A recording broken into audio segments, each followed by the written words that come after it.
Hello साथियों, नमस्कार। मैं सुमित मिश्रा एक बार पुनः आप सभी का स्वागत करता हूं अपने ऑनलाइन यूट्यूब चैनल उन्नति आईएएस पर। जैसा कि आप सभी जानते हैं, ये हमारी पॉलिटी श्रृंखला का तीसरा वीडियो है, जिस पर हम संविधान की विशेषताओं और उसके स्रोतों पर चर्चा कर रहे हैं। कौन कौन सी विशेषताएं हैं हमारे भारतीय संविधान की, और जब हम संविधान का निर्माण कर रहे थे उस समय हमने किस देश से कौन से प्रावधान लिए हैं और उनको वैसा ही या फिर कुछ बदलाव के साथ भारतीय संविधान में शामिल किया है। तो चलिए फिर आज हम इसी पर चर्चा करने वाले हैं। तो हम आज इस सेशन को आगे बढ़ाते हैं।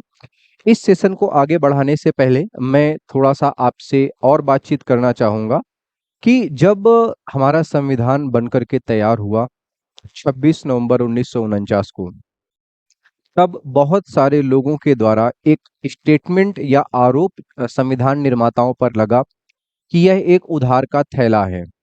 उधार का थैला का मतलब हमने हर जगह से हर चीजें दूसरे देशों से उधार ली हैं और उनको जो है भारतीय संविधान में शामिल कर लिया है। तब बाबा साहेब भीमराव अंबेडकर के द्वारा ये बात रखी गई कि उधार लेना बुरी चीज नहीं है, और वैसे भी हमने सभी चीजों को ज्यों का त्यों भारतीय संविधान में स्थान नहीं दिया है। हमने उनमें कुछ न कुछ बदलाव किए हैं जो हमारी समाज व्यवस्था और देश के हित के लिए ही होगा। और उनका एक कोट है जो बहुत फेमस है।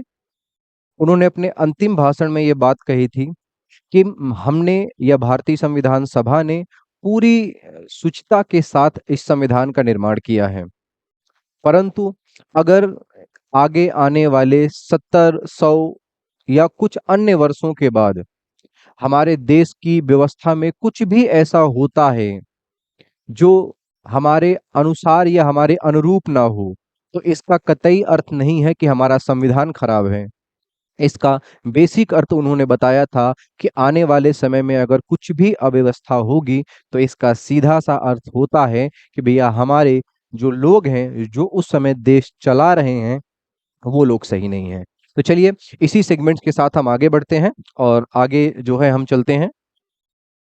आपका जो पहला सेक्शन है वो यही है कि बाबा साहेब भीमराव अंबेडकर के द्वारा क्या कहा गया और क्यों कहा गया और कितना कहा गया। उन्होंने यही बात लिखी थी कि हमने किसी देश की नकल नहीं की है, हमने सिर्फ एडॉप्ट किया है, इंस्पिरेशन ली है, और adaptation is not a bad thing for us. हाँ हाँ, तो हमने विभिन्न देशों के संविधान से चर्चा की है, उसको स्टडी किया है, और उससे जो बेस्ट हो सकता था वो हमने अपने भारतीय संविधान में शामिल किया है, और उसमें कतई किसी भी प्रकार की दिक्कत वाली बात नहीं देखने को मिलती है। चलिए अब हम बात करते हैं कि हमने किस देश से कौन कौन से प्रावधान जो है अवतरित किए हैं। पहला ही प्रावधान हमारा ब्रिटेन से है। ब्रिटेन से हमने क्या क्या लिया हुआ है, तो ब्रिटिश संविधान से हमारी पहली चीज आ जाएगी संसदीय प्रणाली। संसदीय प्रणाली मतलब पार्लियामेंट्री सिस्टम। पार्लियामेंट्री सिस्टम का मूल रूप से जो उद्भव है या शुरुआत है वो ब्रिटेन से ही होती है। पार्लियामेंट्री सिस्टम में बेसिकली कई सारी चीजें एक साथ विद्यमान होती हैं, जहां पर पूरा अधिकार पार्लियामेंट के पास होता है। विषय का, नियम का, रूल्स बनाने का, ये सारे अधिकार पार्लियामेंट के साथ होते हैं। लेकिन क्योंकि हमने अभी बोला कि हमने सारी व्यवस्थाओं को ज्यों का त्यों भारतीय संविधान में स्थान नहीं दिया है, तो आपको ये बात याद रखनी है कि हर सिस्टम पे हमने अपने अनुरूप कुछ ना कुछ बदलाव अवश्य किए हैं। जैसे पार्लियामेंट्री सिस्टम में हमने क्या किया है कि भारतीय संविधान में हमारा जो विधायिका के रूप में सर्वोच्च संगठन है वो क्या है, संसद है। और संविधान का अनुच्छेद 79 संसद के बारे में बातचीत करता है, जो कहता है कि संसद के 3 हिस्से होंगे जो विधि का निर्माण करने में काम करेंगे। पहला अपर हाउस मतलब राज्यसभा, अनुच्छेद 80 में इसका जिक्र है। दूसरा लोअर हाउस मतलब लोकसभा, जिसका जिक्र 81 में है। और इन दोनों सदनों के साथ महामहिम हमारे भारत के महामहिम श्री राष्ट्रपति जी। तो ये 3 लोगों का संगठन जो है मिलकर के संसद की व्यवस्था को पुनर्स्थापित करेगा। ब्रिटेन की संसद से और भारतीय संसद से एक मूलभूत अंतर ये है ब्रिटेन में संसद सर्वोच्च है, जबकि भारत में ऐसा नहीं है। भारत में संविधान के द्वारा संसद की शक्ति पर पूर्णतया या आंशिक रूप से थोड़ा बहुत प्रतिबंध लगाया जा सकता है। वो बात आपको ध्यान में रखनी है। इसके बाद अगला पॉइंट है यहाँ पर विधायी प्रक्रिया। जो भी विधि निर्माण की प्रक्रिया है, विधि निर्माण की प्रक्रिया है, ये भी हमने कहां से ली है? ये भी हमने विधि निर्माण की प्रक्रिया ये भी हमने ब्रिटेन से ली है, जहां पर हमने व्यवस्थित रूप से कानून कैसे बनता है या उस पे कौन कौन से प्रावधान शामिल हो सकते हैं, वो आपको यहाँ पर देखने को मिल जाएगा। विधि निर्माण के साथ साथ हमारा जो कैबिनेट मंत्रालय है या कैबिनेट सिस्टम है, मंत्रिमंडल व्यवस्था, ये व्यवस्था भी हम कहां से लेके आए हैं? ब्रिटेन से लेके आए हैं। मंत्रिमंडल व्यवस्था में पीएम के साथ एक मंत्रिमंडल होता है, पीएम के साथ एक मंत्रिमंडल होगा, और ये जो मंत्रिमंडल होगा इसे आप कैबिनेट बुला सकते हैं, या फिर आप इसको बुला सकते हैं कि ये भैया मंत्रिपरिषद का ही एक सबसे बड़ा हिस्सा है। एकल नागरिकता, अगला प्रावधान हमारा सिंगल सिटीजनशिप है, जहां पर संविधान के भाग 2, कौन सा भाग है? भाग 2, अनुच्छेद की बात करें, अनुच्छेद 5 से 11, अनुच्छेद 5 से 11 है। हमें किस पर चर्चा करनी है या हमारे संविधान में किस पर चर्चा की गई है? भाग 2 पर। लेकिन भाग 2 पर जो नागरिकता है वो हमारे यहाँ कैसी नागरिकता है? एकल नागरिकता। सीधा सा तात्पर्य है पूरे देश के लिए जो नागरिकता का प्रावधान किया गया है वो एकल या एकहरी नागरिकता का प्रावधान किया गया है। ये बात भी आपको ध्यान में रखना है।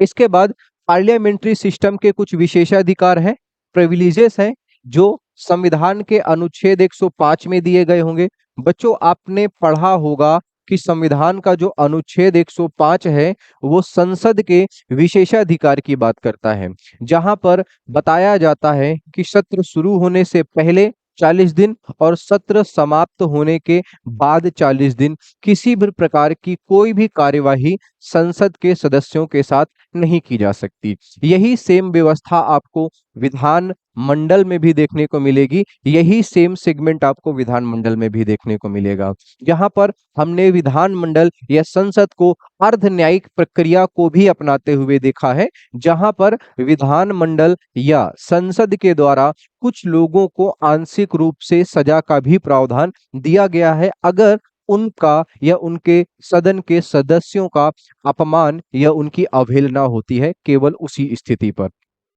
चलिए अगला सेगमेंट है हमारा रूल ऑफ लॉ। हम जानते हैं हमारे देश में सबसे बड़ा या सबसे सर्वोच्च विधि है, विधि, कानून, नियम, इससे ऊपर ना कोई व्यक्ति है ना कोई पद है। तो हमारे यहाँ हमेशा जो होता है विधि का शासन होता है। अच्छा, विधि का शासन डेमोक्रेसी का एक अभिन्न अंग है। विधि के शासन के साथ एक टर्म आपको और ध्यान में रखना है, रूल ऑफ पर्सन, जिसे हम व्यक्ति का शासन कहेंगे। क्या कहेंगे? व्यक्ति का शासन कहेंगे। इस उद्देश्य से ये शुरू किया जाएगा व्यक्ति का शासन। व्यक्ति का शासन बेटा अपने समयानुसार बदलता रहता है, समयानुसार बदलता रहता है, या फिर चीजें अपने अनुरूप चलती हैं, लेकिन विधि के शासन में सभी व्यवस्थाएं एक समान देखने को मिलेंगी, सभी व्यवस्थाएं एक समान देखने को मिलेंगी, ये भी आपको ध्यान में रखना है। चलिए, तो विधि का शासन आपको इस हिसाब से ध्यान में रखना है।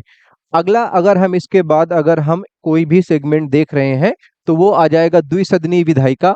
विधायिका का बेसिक अर्थ होता है बेटा कानून का निर्माण कराना, और अगर आप कानून के निर्माण की बात कर रहे हैं बेटा तो एक व्यवस्था संसद देखने को मिलेगी। क्या देखने को मिलेगी? संसद। और संसद के भी कितने सदन हैं? 2 सदन हैं। एक कौन सा सदन है? लोकसभा। और दूसरा कौन सा सदन है बच्चों? राज्यसभा। संसद के कितने सदन हैं? 2 सदन हैं। वहीं अगर हम राज्य विधानमंडल की बात करें, राज्य विधानमंडल, स्टेट लेजिस्लेचर की बात करें, राज्य विधानमंडल की बात करें, या फिर हम बात करें किसकी? द्विसदनीय विधायिका में, तो यहाँ पर आपको 2 सदन यहाँ भी देखने को मिल जाएंगे। एक मिल जाएगा विधानसभा और एक मिल जाएगा विधान परिषद। विधानसभा और एक मिल जाएगा विधान परिषद। ये आपको दो चीजें समझ के रखनी है। इसके साथ साथ अगर आप अगला पॉइंट देखेंगे तो वो है सामूहिक उत्तरदायित्व, जो कि आपका आर्टिकल 75 का सब क्लॉज 3 में दिया गया है। क्या कहता है 75 का सब क्लॉज 3? कि हमारा जो मंत्री परिषद है ये सामूहिक रूप से लोकसभा के प्रति उत्तरदायी होगा। मंत्री परिषद क्या होगा? तो हमारी जो पूरी लोकसभा है, इस पूरी लोकसभा के अधिकतम 15% तक मंत्री परिषद हो सकता है, और उस वो मंत्री परिषद होगा वो लोकसभा के प्रति उत्तरदायी होगा। मतलब जब तक उनको बहुमत है लोकसभा में, केवल तभी तक वो अपने पद पर रह सकते हैं, अन्यथा उनको अपना पद छोड़ना पड़ेगा। चलिए आगे आते हैं। अगला पॉइंट है हमारा अध्यक्ष का पद। अध्यक्ष का पद आपको लोकसभा और विधानसभा दोनों जगह देखने को मिल जाएगा। लोकसभा के साथ साथ विधानसभा में भी आपको अध्यक्ष का पद देखने को मिल जाएगा, और दोनों ही जगह आपको ये बातें ध्यान में रखनी है कि जो अध्यक्ष का पद है लोकसभा का या विधानसभा का, उसका भी जो हमने उसके भी जो विचार हैं वो ब्रिटेन से लिए हैं। अगला, विशेषाधिकार की रिट जो है ये भी हमने कहां से ली है? ब्रिटेन से ली है। और जैसा कि मैंने बताया था, हर संविधान को हमने ज्यों का त्यों नहीं रखा है, अपने सुविधा अनुसार, अपने प्रशासन के अनुसार हमने उस पर व्यापक या व्यक्तिगत बदलाव किए हैं। तो चलिए इसके बाद हम अगले सेक्शन पे चलते हैं। अगला सेक्शन है हमारा ब्रिटेन का, माफी चाहता हूं, यूएसए का। यूएसए में रिटिन संविधान सबसे पहली चीज आपको देखने को मिलेगी। संविधान का लिखित स्वरूप हमने ब्रिटेन से लिया है। विश्व का बेटा जो पहला संविधान है ब्रिटेन का है, और कुल अनुच्छेदों की संख्या उसमें 7 है। ये भी आपको विशेष रूप से ध्यान में रखना है। तो लिखित संविधान हमने यहीं से लिया है। संघीय ढांचा की बात करेंगे बच्चों, फेडरल स्ट्रक्चर। संघीय शब्द का मतलब हो जाएगा जहां पर शक्तियां जो हैं केंद्र और राज्य के बीच इक्वल रूप से या बराबर के हिसाब से बटी होती हैं, उसे हम संघीय ढांचा का नाम देंगे। तो संघीय व्यवस्था या संघीय ढांचा ब्रिटेन की देन है। इसके बाद न्यायपालिका की स्वतंत्रता। कई जगह पर यह विचार आया है, जैसे यूएसए में सबसे सर्वोच्च न्यायपालिका होती है, भारत में तो न्यायपालिका सबसे सर्वोच्च नहीं है, क्योंकि भारत में सबसे सर्वोच्च संविधान है, जो कि एक प्रश्न बनता है और आपसे पूछा भी जाएगा। लेकिन आपको एक चीज ध्यान रखनी है कि न्यायपालिका को हमने किसी भी दबाव में नहीं रखा है, एक स्वतंत्रता दे रखी है। और इसके लिए हमारे पास कई सारे आर्टिकल्स हैं, जैसे आर्टिकल 50 आपने पढ़ा होगा, जहां पर कार्यपालिका और न्यायपालिका का पृथक्करण बताया गया है। 50-50 या सेपरेशन, कुछ भी आप मार्क कर सकते हैं जो आपको ठीक लग जाए। इसके बाद अगर राष्ट्रपति महोदय किसी प्रकार का कोई भी अनुचित व्यवहार या अनुचित प्रक्रिया का साथ देते हैं या उसे करते हैं, तो उन पर महाभियोग लगाया जा सकता है। मतलब महाभियोग की प्रक्रिया, अनुच्छेद बच्चों कौन सा है? 61। और संसद के 2/3 बहुमत से प्रस्ताव पारित करके महामहिम को हटाया जा सकता है, आरोप सिद्ध होने के पश्चात। ये बात भी आपको ध्यान में रखना है। इसके बाद हमारा अगला सेक्शन है बच्चों भाग 3 का, मौलिक अधिकार। आर्टिकल अगर पूछेगा आपसे तो आप मार्क करेंगे 12 से 35 का। कौन सा आर्टिकल मार्क करेंगे? 12 से 35 का। और ये बताता है मौलिक अधिकार या फंडामेंटल राइट्स के बारे में। मौलिक अधिकार भी सर्वप्रथम यूएसए में ही प्रदान किए गए थे लिखित रूप से। वैसे अगर हम अलिखित की बात करें तो 1215 में सबसे पहले ब्रिटेन ने दिए थे। बस रिटन फॉर्म की बात करें, लिखित स्वरूप की बात करें, यूएसए मार्क करना है आपको। अगला पॉइंट है आपका न्यायिक पुनरावलोकन, जुडिशियल रिव्यू बुलाते हैं इसको। इसके लिए कई सारे आर्टिकल्स आपको देखने को मिल सकते हैं। एक तो आर्टिकल 13 मिल सकता है, उसके बाद आर्टिकल 137 भी देखने को मिल सकता है। क्या है इन आर्टिकलों में, क्या है इन व्यवस्थाओं में, वो आपको समझना है। जैसे संविधान में बताया गया है कि न्यायालय द्वारा दिया गया कोई भी निर्णय उसको न्यायालय दोबारा से रिव्यू कर सकता है, इसे बोलते हैं निर्णय का पुनरावलोकन, जो आर्टिकल 137 में आपको देखने को मिल जाएगा। वहीं इसी का एक उप भाग भी है जहां पर न्यायालय के ऊपर या न्यायपालिका या फिर सर्वोच्च न्यायालय के ऊपर यह दबाव है कि वह हर प्रकार की विधि का अवलोकन करे और ये बताए कि हर विधि संविधान के अनुरूप है या नहीं, तभी इस बात को आगे कंटिन्यू करें। वह बात आपको 13 में देखने को मिलेगी जहां पर संविधान का संरक्षक सुप्रीम कोर्ट को माना जाता है। और 137 में क्या है, निर्णय का पुनरावलोकन है जहां पर अपनी ही बात को, अपनी ही द्वारा दिए गए निर्णय को सर्वोच्च न्यायालय दोबारा जो है रिव्यू करता है। आशा करता हूं आपको समझ में आ गया होगा। अगले पॉइंट पर चलते हैं। हम बात करते हैं सेपरेशन ऑफ पावर की। किसकी बात करते हैं? सेपरेशन ऑफ पावर की। यहां पर शक्तियों का बंटवारा हो गया है। कैसे? जैसे संघ सरकार के लिए संघ सूची, संघ सरकार के लिए संघ सूची, राज्य सरकार के लिए राज्य सूची और दोनों के मिश्रित स्वरूप के लिए समवर्ती सूची का जिक्र है। और ये तीनों चीजें संविधान की अनुसूची 7 में वर्णित हैं। अगर हम संघ सूची की बात करें तो कुल 100 विषय हैं। वहीं हम अगर राज्य सूची की बात करेंगे तो 61 विषय हैं और समवर्ती सूची की बात करेंगे बच्चों तो विषयों की संख्या क्या है? 52 है। यह विषय कम ज्यादा कैसे होते हैं? यह विषय संविधान में संशोधन करने के पश्चात ही कम ज्यादा किए जा सकते हैं। आगे आ जाइए। भारत के जो उपराष्ट्रपति का पद है वो भी कहां से लिया गया है? यूएसए से लिया गया है। और उपराष्ट्रपति के साथ साथ राज्यसभा के सभापति, मतलब जो उपराष्ट्रपति होंगे दूसरे महामहिम है हमारे, ये राज्यसभा के सभापति होते हैं। ये बात भी आपको कहां से देखने को मिल जाएगी? यहीं से आपको देखने को मिल जाएगी। और प्रस्तावना, प्रस्तावना का जो उपबंध है, प्रस्तावना का उपबंध भी कहां से लिया गया है? ये भी आपको यूएसए से ही देखने को मिल जाएगा। ब्रिटेन से एक टर्म आप और लिख सकते हैं जिसे बोलते हैं first past the post system. First past the post system क्या है ये?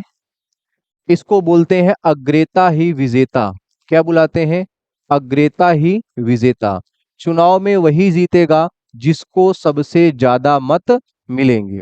जबकि राष्ट्रपति के चुनाव में हमारे ऐसी प्रक्रिया चलती है कि जिस व्यक्ति को 50% से ज्यादा का वोट मिलेगा, 50% से ज्यादा बहुमत पाने वाले व्यक्ति को राष्ट्रपति के रूप में निर्वाचित किया जाएगा।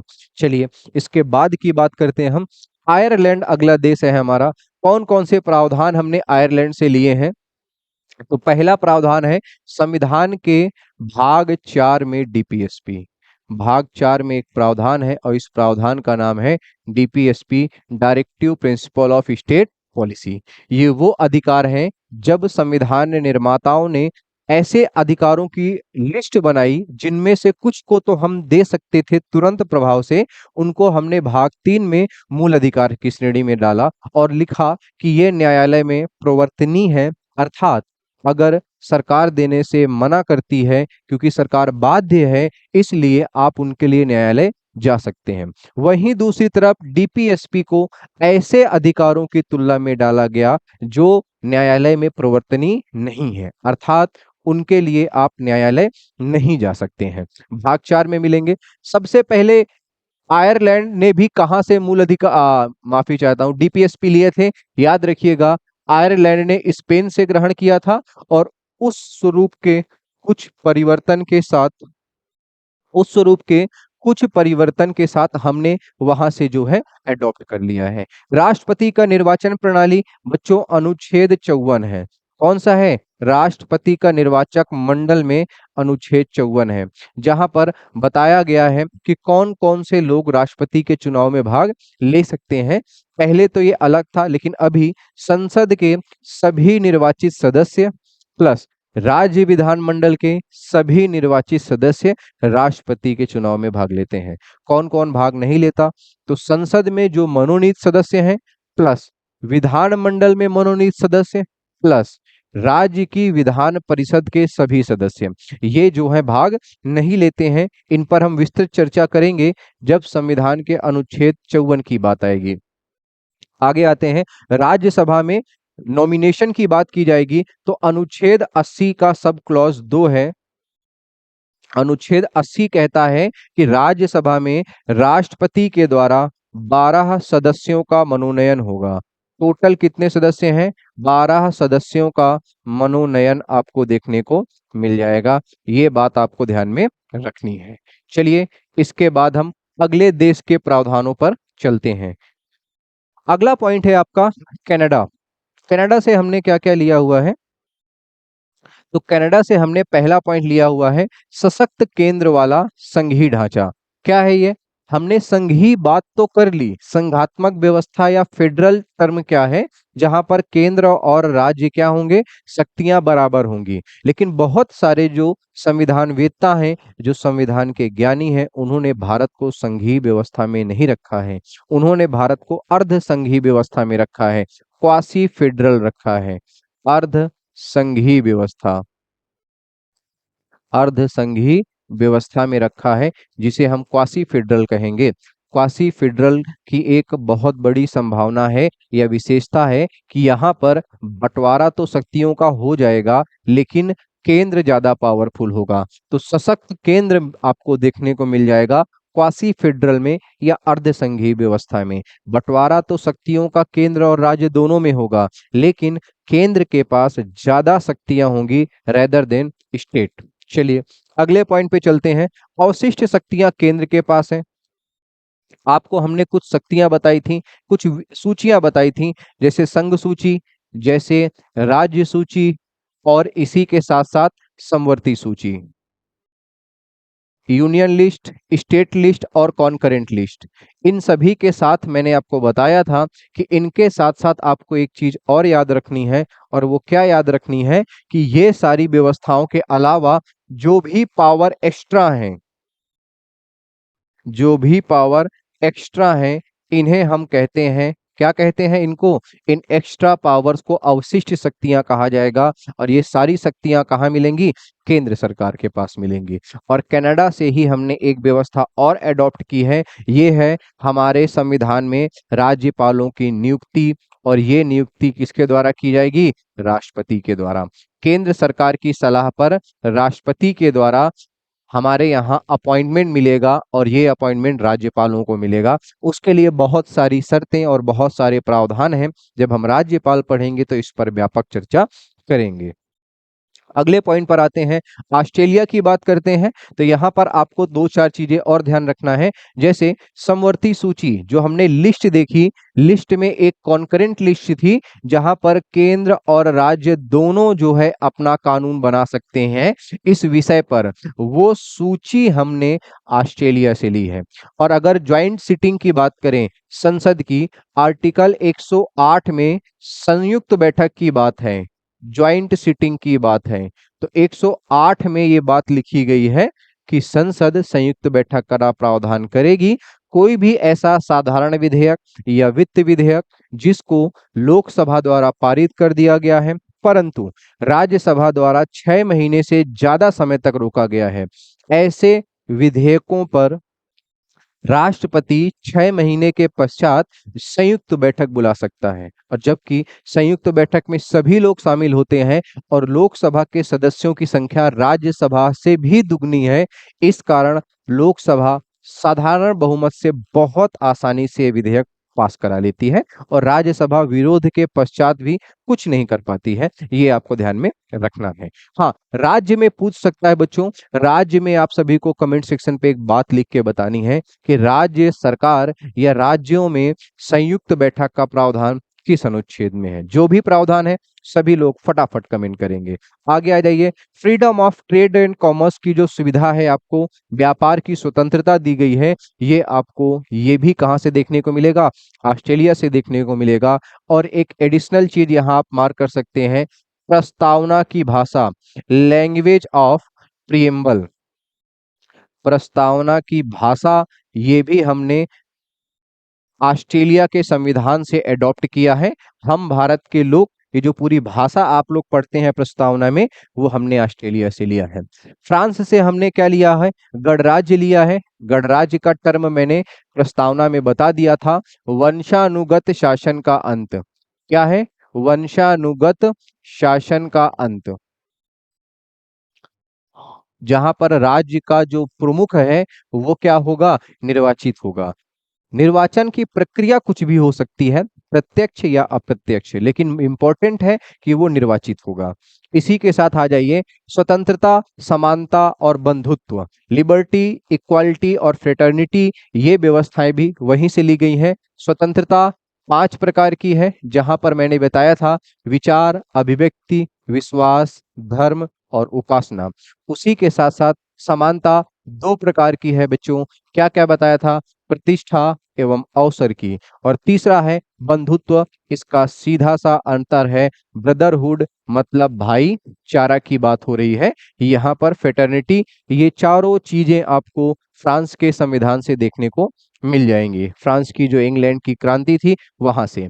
अगला हमारा कंट्री है, उसका नाम है जर्मनी। जर्मनी से हमने कौन कौन से प्रावधान लिए हैं, तो आपको ध्यान में रखना है, आपातकालीन प्रावधान हमने जर्मनी से लिए हैं। वैसे आपातकालीन प्रावधान हमने जर्मनी से लिए हैं, ये आपका सत्य है, लेकिन पूरा नहीं।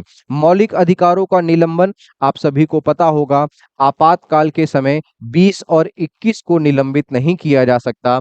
यह बात आपको कहां से देखने को मिलेगी, जर्मनी से देखने को मिल जाएगी। लेकिन अगर आपातकाल में जो 3 प्रकार के आपातकाल है, 352 में नेशनल इमरजेंसी, राष्ट्रीय आपातकाल, 356 में राष्ट्रपति शासन, प्रेसिडेंशियल रूल, और 360 में वित्तीय आपातकाल, फाइनेंशियल इमरजेंसी। इनमें से जो बच्चों वित्तीय आपातकाल है, वित्तीय आपातकाल का प्रावधान हमने यूएसए से ले रखा है। कहां से ले रखा है, यूएसए से ले रखा है, ये बात भी आपको ध्यान में रखना है।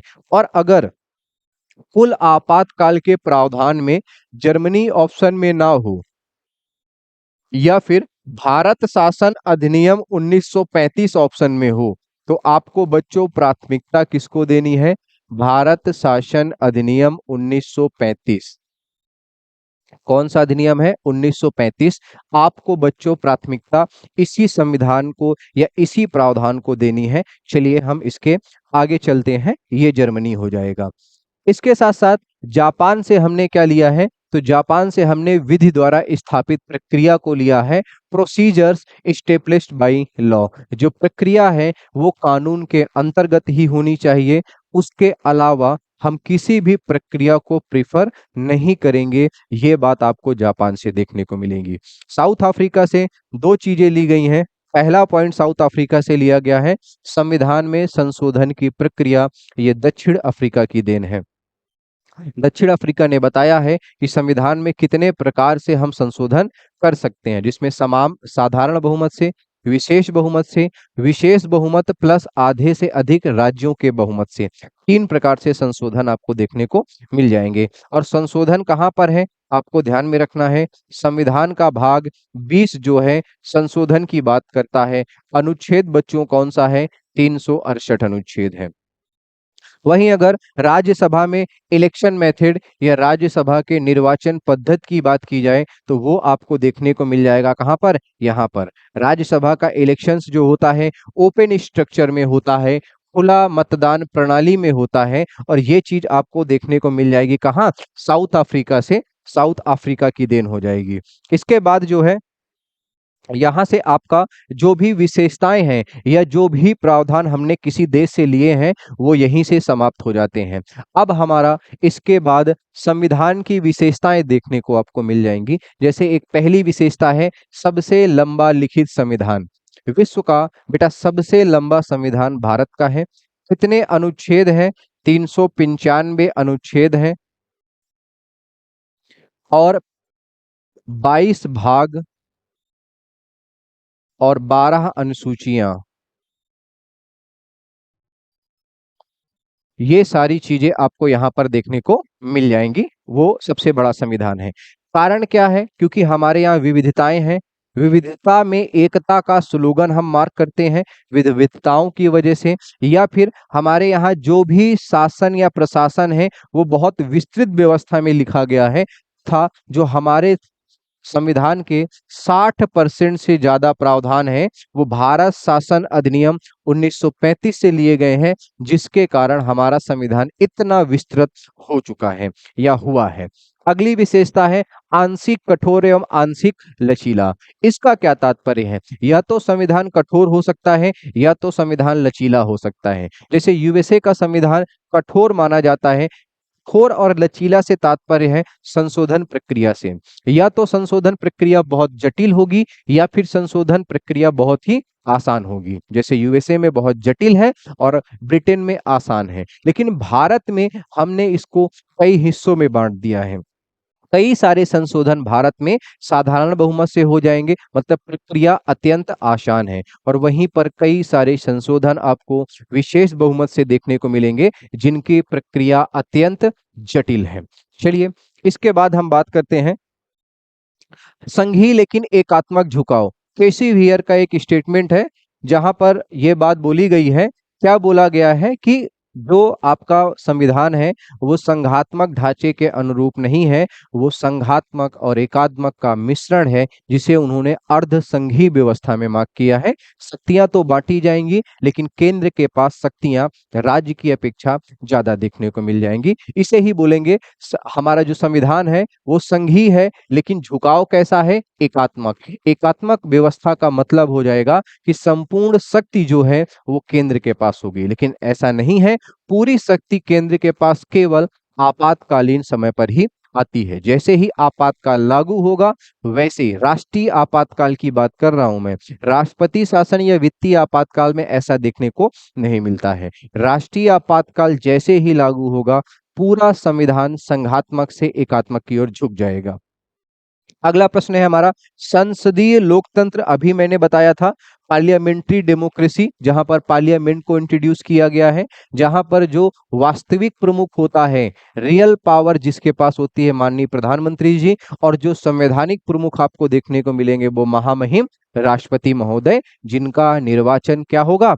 अप्रत्यक्ष होगा। लेकिन ब्रिटेन के राजा और भारत के राष्ट्रपति में एकमात्र अंतर है, क्योंकि भारत एक गणराज्य है, इसका मतलब प्रमुख व्यक्ति का चुनाव चुनाव होगा, वो जो है निर्वाचित होगा, राजा का बेटा राजा नहीं बनेगा। और चुनाव किसी भी प्रकार का हो सकता है, या तो प्रत्यक्ष और या फिर अप्रत्यक्ष। फंडामेंटल राइट्स हमने प्रॉपर संविधान के भाग 3 पर अनुच्छेद 12 से 35 तक मूल अधिकार की बात की है, जिनकी मूल रूप से संख्या 7 थी, परंतु 44वें संविधान संशोधन के द्वारा एक मूल अधिकार को हटाने के बाद अभी वर्तमान में संख्या 6 बची है। और इन 6 मूल अधिकारों का जिक्र भाग 3 में है, और इसके साथ हम बच जाएंगे भैया, ये हमारा दूसरा सेगमेंट हो जाएगा। और आपको याद होगा कि अनुच्छेद 32 को बाबा साहेब भीमराव अंबेडकर ने संविधान की मूल आत्मा कहा है, हार्ट एंड सोल कहा है, वो आपको ध्यान में रखना है। अगला प्रावधान है हमारी व्यवस्था का नीति निर्देशक तत्व। ये कहां से लिए गए हैं? यूएसए से लिए गए हैं। प्लस ये न्यायालय में क्या है? प्रवर्तनीय है। इसका मतलब है न्यायालय द्वारा इनको लागू कराया जाएगा। आप मना नहीं कर सकते कि आप इन्हें लागू नहीं होने देंगे। Directive principle of state policy भाग 4 में दिया गया है। आर्टिकल बेटा कहां से कहां तक है? 36 से 51 तक है। और मैंने बताया था कि ये अप्रवर्तनीय है, मतलब आप इनके उल्लंघन पर या इनको प्रवर्तन में लाने के लिए न्यायालय का दरवाजा नहीं खटखटा सकते। और ये मुख्यतः किस बात को जो है स्थायी रूप से जोड़ते हैं?